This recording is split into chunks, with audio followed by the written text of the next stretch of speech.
धनंजय मुंडेंचं मंत्रिपद दादा स्वतःकडेच ठेवणार असल्याची माहिती मिळते.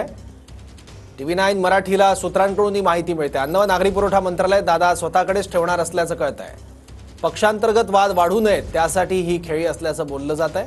त्यामुळे धनंजय मुंडेंचं मंत्रिपद दादा स्वतःकडेच ठेवणार आहेत. याबद्दल आणखी माहिती घेऊयात. आपले प्रतिनिधी अक्षय मंकणी आता आपल्यासोबत आहे. अक्षय, सौरभ, नक्कीच धनंजय मुंडे यांनी अन्न व औषध अन्न व नागरी पुरवठा या मंत्रिपदाचा कार्यभार सोडल्यानंतर त्यांच्या या मंत्रिपदावर राष्ट्रवादी पक्षाकडनं कोण जाणार या सगळ्या संदर्भात चढाओढ जी आहे ती पक्षामध्येच निर्माण होताना पाहायला मिळत होती. प्रकाश सोळंके आणि इतर काही जे पक्षातले आमदार आहेत राष्ट्रवादी काँग्रेस या मंत्रिपदाकरता इच्छुक होते, परंतु धनंजय मुंडे यांनी संतोष देशमुख हत्या प्रकरणामधले जे फोटो समोर आलेले होते त्याच्यानंतर मंत्रिपदावरतून त्यांनी राजीनामा दिलेला होता. मंत्रिपद त्यांनी सोडलेलं होतं. आता ते मंत्रिपदाचा कारभार जो आहे तो उपमुख्यमंत्री अजित पवार यांच्याकडे आहे.